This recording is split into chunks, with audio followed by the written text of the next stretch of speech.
Friends, ಎಲ್ರಿಗೂ ಶ್ರೀರಾಮನವಮಿ ಹಬ್ಬದ ಶುಭಾಶಯಗಳು.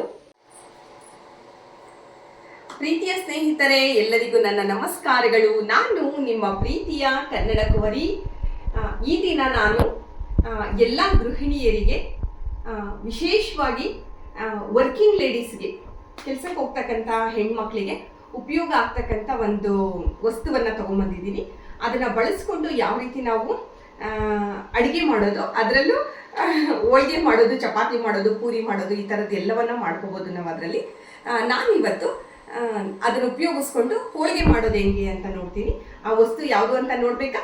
ಬನ್ನಿ ಫ್ರೆಂಡ್ಸ್, ಬನ್ನಿ ನೋಡೋಣ ಅದೇನು ಅಂತ.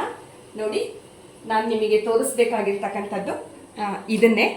ಸೊ ಇದನ್ನು ರೋಟಿ ಮೇಕರ್ ಅಂತ ಕರೀತಾರೆ, ಮಲ್ಟಿ ಮೇಕರ್ ಅಂತಲೂ ಹೇಳ್ಬೋದು. ಇದರಲ್ಲಿ ರೋಟಿ ಅಷ್ಟೇ ಅಲ್ಲ, ಎಲ್ಲ ಥರದ್ದು ಸುಮಾರು 45 ರೀತಿಯ ತಿಂಡಿಗಳನ್ನು ನಾವು ಇದರಲ್ಲಿ ಮಾಡ್ಕೋಬೋದು. ಸೊ ನೋಡಿ, ಇದನ್ನು ನನಗೆ ಒಂದು ಸಾರಿ 2021ರಲ್ಲಿ ಕರೋನಾ ಬಂದು ಮುಗ್ದಿದ್ದವಾಗ, ಆಗ ನಮ್ಮ ಮನೆಯವರು ಮನುಪುಟ ಸರ್ಪ್ರೈಸ್ ಆಗಿ ನನ್ನ ಹುಟ್ಟುಹಬ್ಬಕ್ಕೆ ಇದನ್ನು ಗಿಫ್ಟಾಗಿ ಕೊಟ್ಟರು.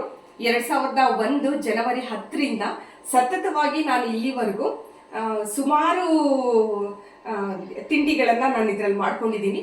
ಆಮೇಲೆ ಇದು ಬಂದ ಮೇಲೆ ನಾನು ಯಾವತ್ತೂ ಚಪಾತಿ ಮಾಡಿಲ್ಲ, ಅಂದರೆ ಲಟ್ಟಳಿಗೆ ಒಳಗೆ ಲಟ್ಟಿಸ್ಕೊಂಡಿಲ್ಲ. ಆಮೇಲೆ ಬಾಣಲಿ ರೊಟ್ಟಿ ಮಾಡ್ಕೊಂಡಿಲ್ಲ. ಆಮೇಲೆ ಪೂರಿ ಮಾಡಬೇಕಾದ್ರೂ ಲಟ್ಟಣಿಗೆ ಒಳಗೆ ಲಟ್ಟಿಸ್ಕೊಂಡಿಲ್ಲ. ವಿಶೇಷವಾಗಿ ಯುಗಾದಿ ಹಬ್ಬಕ್ಕೆ ವಿಶೇಷವಾಗಿ ಮಾಡ್ತಕ್ಕಂಥದ್ದು ಹೋಳಿಗೆ ಕೂಡ ನಾನು ಯಾವತ್ತೂ ಕೈಯಲ್ಲಿ ಮಾಡಿಲ್ಲ. ಹಾಗಾದರೆ ಏನರಲ್ಲಿ ಮಾಡಿದೆ ಅಂತಂದರೆ, ನನ್ನ ಪ್ರೀತಿಯ ಇದು ರೋಟಿ ಮೇಕರಿಂದ ಮಾಡಿದ್ದು. ರೋಟಿ ಮೇಕರ್ ಕೊಡಿಸಿದ್ದಕ್ಕೆ ಥ್ಯಾಂಕ್ ಯು ಮನುಪುಟ, ಧನ್ಯವಾದಗಳು.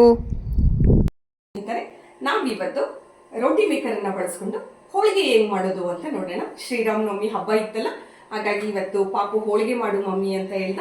ಓಕೆ ಅಂತಂದು ಹೇಳ್ಬಿಟ್ಟು ಹೋಳಿಗೆ ಮಾಡೋಣ ಅಂತ ಅಂದ್ಕೊಂಡಿದ್ದೀನಿ. ಸೊ ಹೋಳಿಗೆನ ರೋಟಿ ಮೇಕರ್ ಬಳಸ್ಕೊಂಡು ಯಾವ ರೀತಿ ಮಾಡೋದು ಅಂತ ನೋಡೋಣ ಬನ್ನಿ.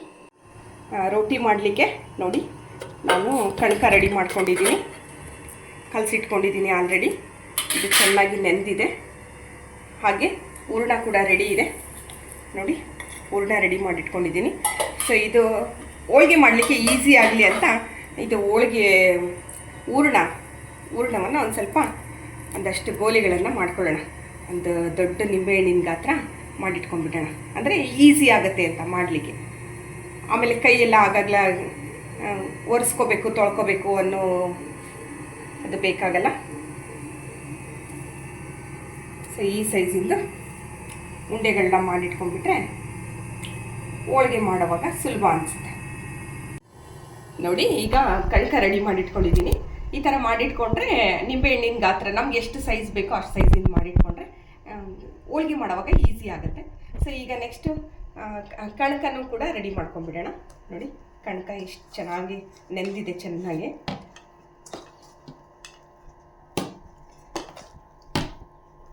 ನೋಡಿ, ಚೆನ್ನಾಗಿ ನೆಂದಿದೆ, ಹದವಾಗಿದೆ. ಸೊ ಈಗ ಇದರಲ್ಲಿ ಸ್ವಲ್ಪ ತಗೊಂಡು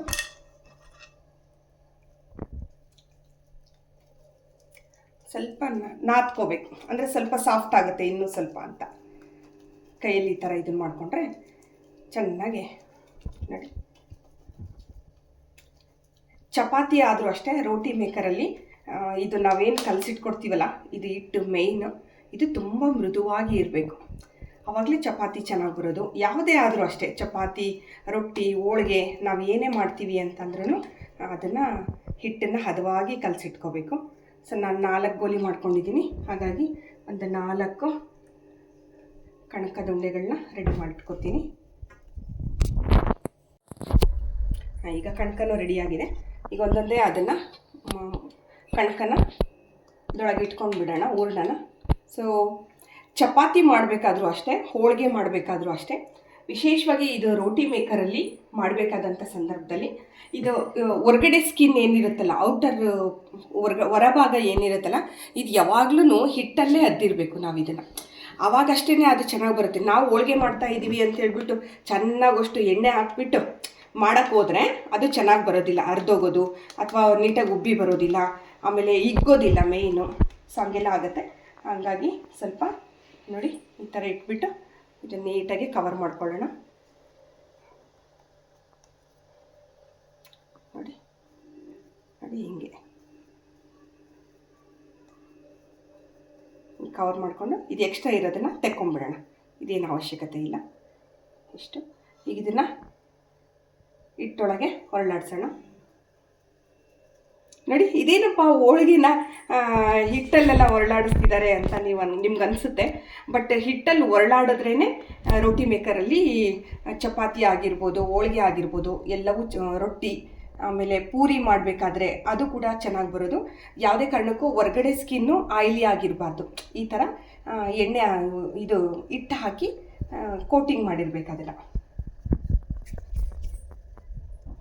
ಇದೇ ಥರ ಉಳಿದ ಹೂರಣಗಳನ್ನು ಕಣಕದೊಳಗೆ ಇಟ್ಕೊಂಡು ಫಿಲ್ ಮಾಡ್ಕೊಂಡ್ಬಿಡೋಣ. ಎಷ್ಟು ತೆಳುವಾಗಿ ಕಡಿಮೆ ಕಣಕ ತೊಗೊಂಡು ಮಾಡ್ಕೋಬೋದು, ಸಖತ್ತಾಗಿ ಬರುತ್ತೆ.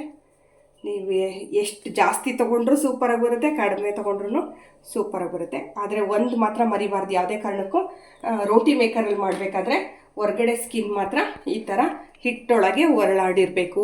ಇದು ಮಾತ್ರ ಡ್ರೈ ಆಗೇ ಇರಬೇಕು. ಇದರೊಳಗೆ ಈ ಡಸ್ಟು ಅಂದರೆ ಹಿಟ್ಟು ಅಂಟ್ಕೊಂಡಿರಬೇಕು. ನೀವೇನಾದರೂ ಹೋಳಿಗೆ, ನಾವು ಮಾಮೂಲಿ ಹೋಳಿಗೆ ಮಾಡಬೇಕಾದ್ರೆ ಎಣ್ಣೆ ಹಚ್ಚಿ ತಟ್ಟಿರ್ತೀವಿ. ಇದನ್ನು ಮಾತ್ರ ಹೋಳಿಗೆ, ಚಪಾತಿ ಯಾವುದಾದ್ರೂ ಅಷ್ಟೇ ಈ ಥರ ಹಿಂಗೆ ಒಣ ಇರಬೇಕು. ನೋಡಿ ಫ್ರೆಂಡ್ಸ್, ಹೋಳಿಗೆ ಮಾಡೋದು ಎಷ್ಟು ಸುಲಭ ಅಂತಂದು ನಾನು ತೋರಿಸ್ತೀನಿ ನಿಮಗೆ. ಈ ಥರ ಈಗ ಕಣಕದೊಳಗೆ ಹೂರಣನ ಇಟ್ಕೊಂಡ್ಬಿಟ್ಟು ಅದನ್ನು ಹಿಟ್ಟಲ್ಲಿ ಸ್ವಲ್ಪ ಹೊರಳಾಡಿಸಿ ನೋಡಿ, ಫುಲ್ ಒಣ ಇದೆ. ಈ ಥರ ಇರಬೇಕು. ಈವನ್ ಚಪಾತಿ ಕೂಡ ಒಣ ಇರಬೇಕು. ಈ ಥರ ರೆಡಿ ಮಾಡಿಟ್ಕೊಂಡ್ವಲ್ಲ, ಈಗ ಹೋಳಿಗೆ ತಟ್ಟೋದು, ಹೋಳಿಗೆ ಬೇಯಿಸೋದು ಎಷ್ಟು ಸುಲಭವಾಗಿರುತ್ತೆ ನಮ್ಮ ರೋಟಿ ಮೇಕರನ್ನ ಬಳಸ್ಕೊಂಡು. ಬನ್ನಿ ನೋಡೋಣ. ಇದು ರೋಟಿ ಮೇಕರ್. ಈಗ ಇದನ್ನು ಸ್ಟಾರ್ಟ್ ಮಾಡ್ಕೊಳ್ಳೋಣ.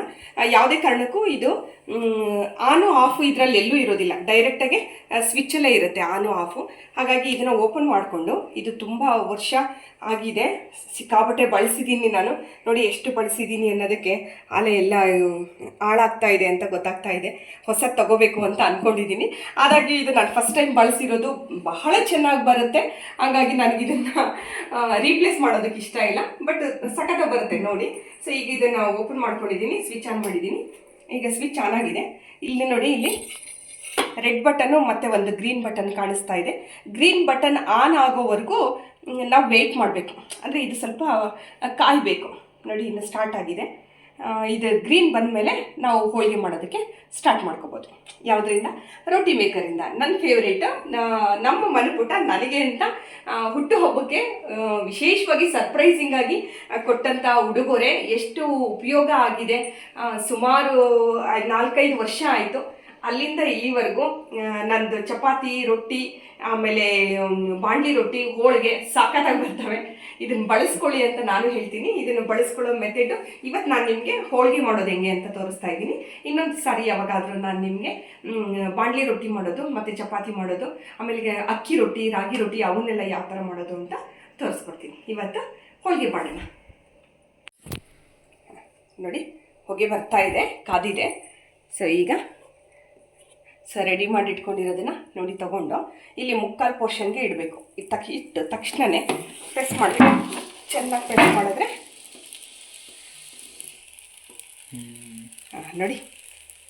ನೋಡಿ ಫ್ರೆಂಡ್ಸ್, ಹೋಳಿಗೆ ಎಲ್ಲಾದರೂ ಇಷ್ಟು ಅಗಲ ಕೈಯಲ್ಲಿ ತಟ್ಟಕ್ಕಾಗ್ತಿತ್ತಾ?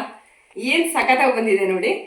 ಸೊ ಈಗ ಇದಕ್ಕೆ ನಮಗೆ ಎಣ್ಣೆ ಎಷ್ಟು ಬೇಕೋ ಅಷ್ಟು ಆಯಿಲ್ ಹಾಕೊಂಡ್ಬಿಟ್ಟು ಬೇಯಿಸ್ಕೊಳ್ಳೋಣ. ನೋಡಿ ಏನು ಸೂಪರಾಗಿದೆ.